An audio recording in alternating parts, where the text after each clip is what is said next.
shenanigans. All right, Rob B., you wanted to talk about Speaker of the House, Nancy Pelosi. Is this truth, lies, or shenanigans? It's truth and holding shenanigans to accountability. Nancy Pelosi spoke of just this Friday, and Neo, do you have her image? Excellent. So I just want to read her quote. I find this to be a very emotional time. I said to the members, we're very passionate to our reaction to this assault on our democracy, on this temple to democracy. We're passionate about our reaction, but we must be very dispassionate in how we make decisions to go forward for security, security, security. As I see many of the film and the incitement of it all by the President of the United States, but as you see the film, one figure. There were so many disgusting images, but one figure of a man in a shirt with Auschwitz on it. Auschwitz, and there's more that goes to it, but I like that it's the crux of it. Wish I And had when that. she I would have wraps it grabbed that up, picture for you. so yeah, to see the dehumanization of people that was perpetrated there was so overwhelming. To see this punk with that shirt on and his anti-Semitism that he's bragged about to be part of a white supremacist raid on this Capitol requires us to have an after-action review to assign responsibility to those who are part of organizing it and incentivizing it. Mm-hmm. I think very powerful words. So my question to my co-hosts is that we have seen a rise in public displays of white supremacist movements in the US over the last 4 years.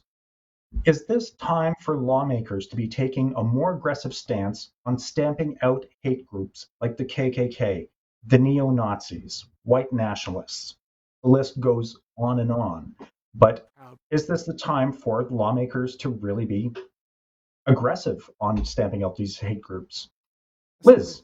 okay. Start with, Obviously, the answer I think to that is yes, but the question is, will they? Again, we have a lot of lawmakers, particularly senators and congressmen here in Washington, who were on board with the protests, yep. who were on board with trying to say that this was a fraudulent election, There's still who you questions saw though if they let them into the Capitol, if they were, or if they let them view the Capitol beforehand to kind of get a uh, to you get a saw take this on it. Mhm. the very widespread picture of Missouri Senator Joshua Hawley. Before the certification process started, he marched into the Capitol, walked right past all of these protesters. And no, at that point they had not yet stormed the Capitol, but they were on the grounds right in front of the Capitol with all of their racist rhetoric, with all of their anti-American rhetoric, with all of their signs, their Confederate signs, and the Auschwitz T-shirt, and he gave a fist pump to them. Yeah. He gave a fist to them. Yep, he did. And so I do believe it's time for lawmakers to get on board. But before they do that, they have to choose country Themselves. before party. Yep.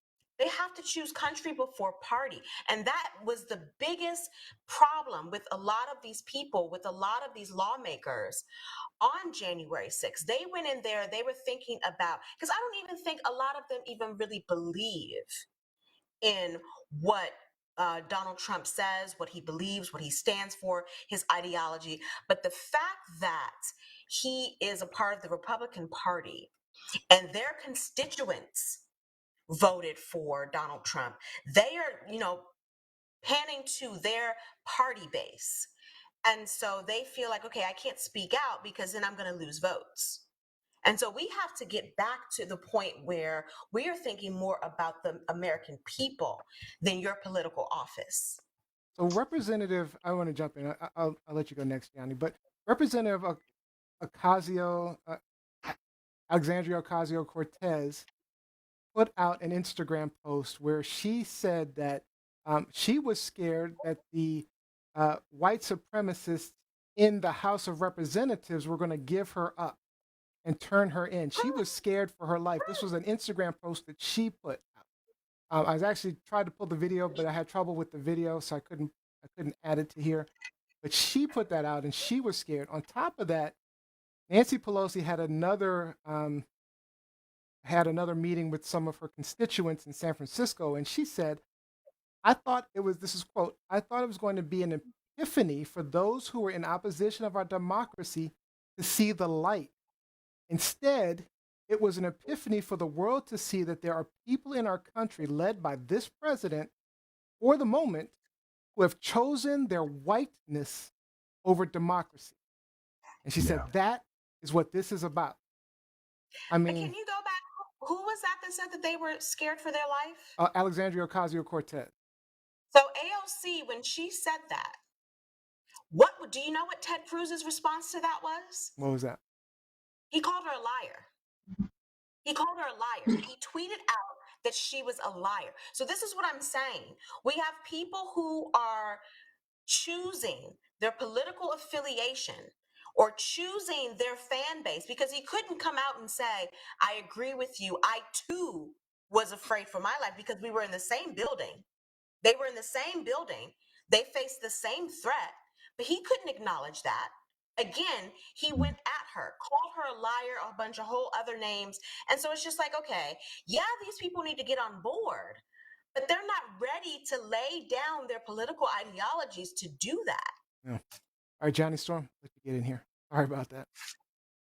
No, it's okay. So Rob's question, your question was more, should the lawmakers make more aggressive stance on finding these white supremacists? I feel like they should have, like, piggybacking off of what Liz and Neo said, have more of a direct action. Like there should be a plan, not even just a plan, like maybe we need to hire more FBI, Black, Hispanic, Asian, mixed, whatever, FBI agents or like Intel or something like that. So where we can have an organized group to find these white supremacists.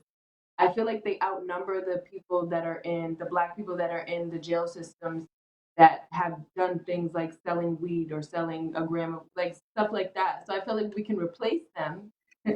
But I don't know. I feel like there needs to be more direct action rather than we can plan, but it has to be something following that. I mean, It's so like are you saying that reform, so like if we're talking reform of the justice system, are you saying that there should be more white people in jails than Black people? Because currently it's the other way around. There's more Black people in the U.S. jails than white people. Is that what you're saying? I wouldn't say that, like, if it's right, like if there's more white people that are doing more wrong than those Black people in that jail system, and that happens to be the case, then yeah, but not just saying there should be more white people. If there are more white people in this country, then it would make sense for that to kind of Percentages would be match, more, right? yeah. But I don't know. That question is kind of loaded because it's like it asks, why haven't we done something already with white supremacy? Like, Yeah, that's a what good is the question. plan? Like, I mean, so if we're looking at the 60s, it's certainly gotten better. I mean, but not much, obviously, when we're looking at 2020. But Robbie Rock, what were your thoughts on your question? Well, I wouldn't know that it's necessarily gotten better because as I was diving into it, the number of hate groups or listed recognized hate groups in the United States has grown tremendously. There's more flavors of it. And while I've called out a few primarily white groups, hate exists in all colors. So I'm talking about all hate groups. And there just needs to be more aggressive distinction.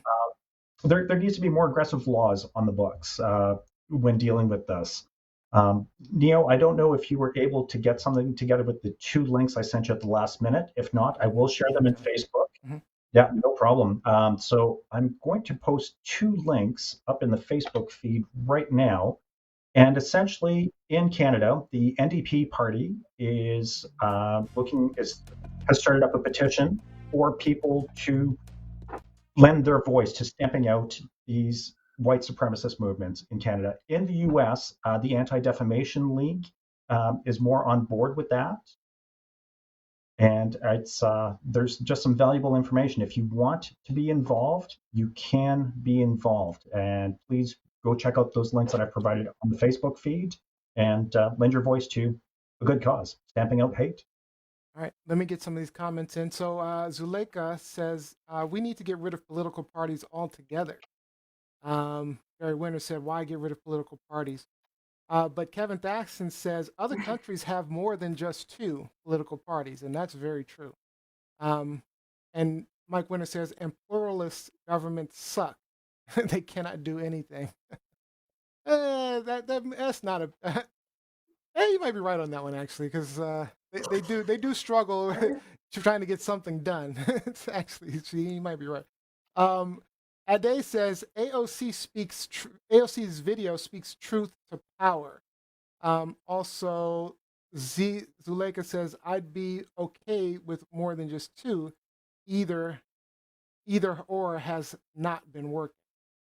The problem with creating more parties is, people talk about it when something big happens, but we never get serious about allowing a third, fourth, fifth party to come to fruition. It's the same thing you hear when people talk about their how they do not like the electoral college. That conversation, getting rid of the electoral college, that conversation happens nationwide every 4 years. It does, and it needs to happen. In between, no one's talking about it. There's no movement. The average American doesn't even know How it works. You're absolutely right. So if we're gonna we can, make it so that they're not just two parties in this country, but we have to get serious about it. Be about your business. Mhm. Be about your business, people. I'd love to see a moderate party. There were a couple other comments. Let's see. Zuleika says, "Has it?" Oh, in agreement with Rob B. Rock. Has it, Neo? Has it? Has it? When I said has it it's gotten better since the 60s. Oh. And then Mike Winter, Mike Winter also agreed. Rob B. beat me to my typing skills. Yes, I've won the first game. All right. I think when people think of it's gotten better is that we don't see people walking around Getting in white lynched. hoods and white sheets anymore. Right. But what scared Although we are one of the getting things lynched. that scared me about the riots last week is to, after the fact, see all of the members of law enforcement, of military, of Congress that carried out these same beliefs that we need to overthrow this certification, that it's okay to put a noose out on the lawn of the Capitol. That was Like, ridiculous. these are people that are supposed to protect They had to us. build So, that. They had to build that shit, by the way. They had to build it. Thank you. And nobody stopped them? Or near me, they didn't build it on site. They had to carry it to that location. Crazy. And it was okay for some reason. I'm just completely. So no, I don't think we're that much better than we were in the 60s. It's just you guys have made me. I mean, you're right. crafty. You're right. You're absolutely People right are about crafty in how they hide. that. Yeah. Yeah, and then again, Trump just brought them out, so they came out from the shadows. All right, let's move on to the next hot topic. Truth, Good topic, Robbie. shenanigans.